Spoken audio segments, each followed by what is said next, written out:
When I was doing my little research, I found out that you're super young. That was the first thing I said to you when I saw you were at 28. I'm 27 now, but I'll be 28. You're 27. Guys, can you believe Mr. Mark? No. Yeah, I get that all the time. It seems like you've been doing this forever. And I know that you play an elderly character for your on Instagram with your skits. Yeah. But still, you what is your life away from being from creating content online? I really want to know what it's like without the agbada, and this is the first time I'm seeing without it, so it looks really normal to me. I'm just me. I'm cool, easygoing. I don't like all that. That is not right. Yeah, well, going by the NSAS movement that happened, you're very, very big on activism. So well, I like to say I don't like Wala, except you look for my trouble. Aha, there you go. It's a good catch. Yeah. So how did you finally get into this character that everybody knows you for, Mr. Macaroni? You've got such a huge following on Instagram, and you create very, very, very, very good content. Tell me how you moved from playing extra roles, small roles, to creating this brand for yourself.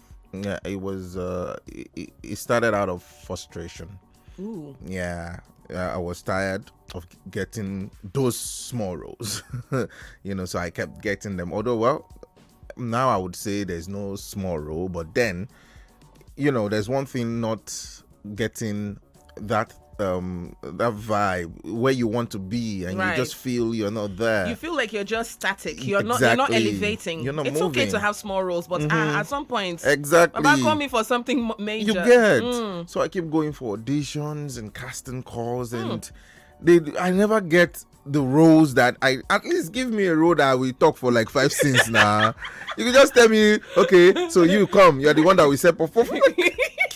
Help me now. I'm not. So it started to mess with me. Like, is it that I actually do not know how to act, and I think I know how to act? And so it was messing with me. I'm a trained theater artist. Yeah. So I don't know. I retrained myself as well. Went to different academies. And I was schools.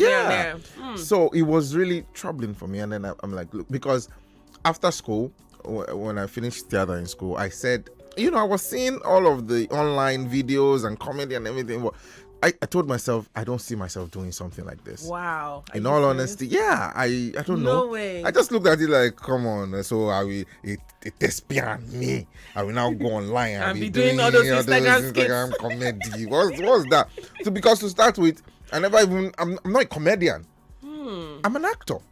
I love serious roles. Like give theater me, stage. Put me on stage. Give me challenging roles. Which one? When I was in school, if you ask my mates, I didn't really used to do comedy. What's comedy? I do very serious roles. So but then around that 2019, I'm like, okay, look, I want to express myself, right? I want to show my craft. I want to show my talent and show that I can actually perform. Start something for yourself. Just do your videos, upload it. Whoever likes it, fine. And if they don't, there's no harm in trying. You never can tell. So just do it. And that was how it started. That's it. Yeah. So you started putting out these videos. What was the video that started getting the sort of attention that? It was when I started using the agbada. Before the agbada it wasn't happening. Yeah, I would just come up with something, young guy, just do something in my head. Oh, this is nice. I put it out there. That agbada.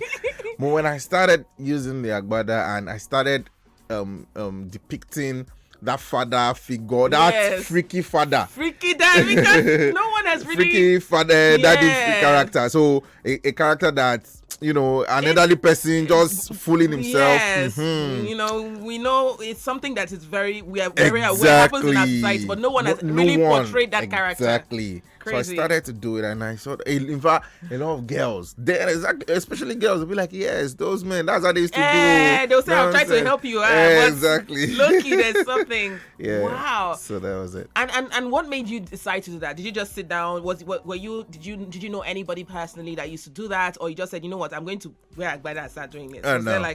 It was, I think it was, of course, I always say that society is raw material. Yes. Society creates the raw material for Was there one uncle? There was daddy? nobody Okay. actually, but it was in my consciousness that there are knew. people like this.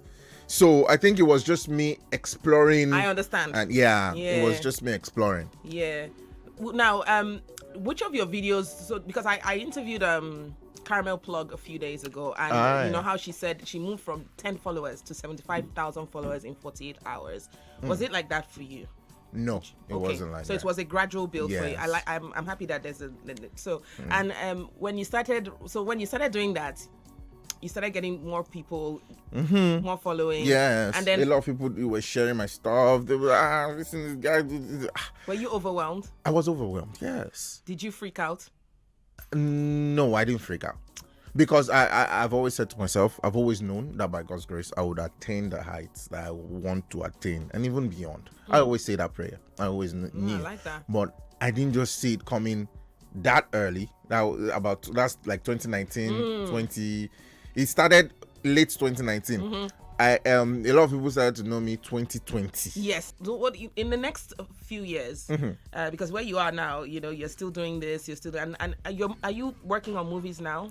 Oh yes. You did share a couple of weeks ago your journey. So are you now working? Are you now getting these roles that you've always wanted? Yes. The roles are here. Woo! Yeah. They're coming. Coming. In fact, now it is we saying, "Oh, sorry, we can't do this." Energy for energy. Yeah, because at the same time too, even then, that's funny enough. That's the truth. Even then, there are some things I won't just do. I'm selective. I'm conscious. I'm intentional. I love it. I love to pass across messages that are key. So I wouldn't put my name or my face on something that I cannot defend. I uploaded the video today. I had to take it down because in my head, I actually finished work. But then some of my friends, online friends, now sent that content to me, some in my DMs, and like, look at this thing. It's looking a bit. This ending is as if you are insulting some people, and it was actually a paid job, and I didn't feel right. I now looked at it from their angle, and I saw sense in it. So I'm someone that I'm very. When I put something out there, and anything, if I put something out there and people are saying, "Oh, this," if I don't take down that video, it means I am 100% sure about what I have done. So yes, the roles are coming, and personally, I'm working on a lot of stuff. Okay. A lot of stuff. Because for me, the goal has always been acting, performing, anything entertainment. And you still want to get there. It is beyond online videos. Yeah. And we have to do evolve. More. Yeah. We have to. You get a lot of positive reviews. How do you deal with negativity? Do you have people who don't like your work? Do you have people who troll you? And also recently, a lot of people, you put out a tweet saying that you can't handle everyone. Everyone wants to work with you. How do you manage all of that? Yeah. So about negativity. Yeah. So there's one thing to be negative. There's one thing to be constructive. Okay. For the constructive ones, I find them very useful. Okay. I take note and. So just like your friends who sent you your video and said, exactly. Okay. So I take notes. But when you're just being negative and when you're just being nasty, you see what I do is, so I have positive comments, like you said. If you look at any of my content, let's say 99% are positive. Yes. What's my business with your 1% of negativity? With your 1%. So I say it, but I will dignify you with no response. Yeah. And you're very, like we talked about your activism very briefly. I know you're very, very vocal. You talk about issues. You did a skit a few days ago about the police. Yes.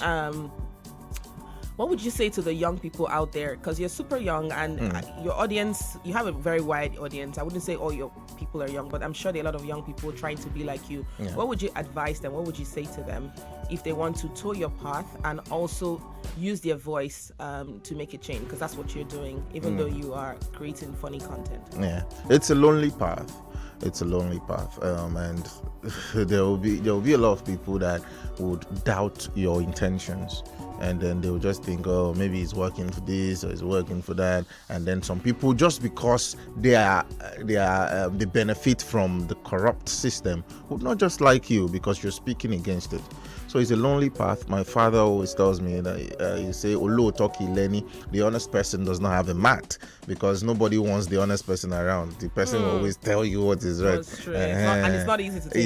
It's not easy. So if it has to do with your conviction. Are you is it something you just want to do because maybe you feel, oh, maybe people go like me if I did do them? No. So it has to be right. Since when I don't get sense, this has always been me. You cannot oppress me. You can't subdue me. You will only try. You can embarrass me and do whatever it is you want to do, but I'll still use my voice to speak against any form of oppression.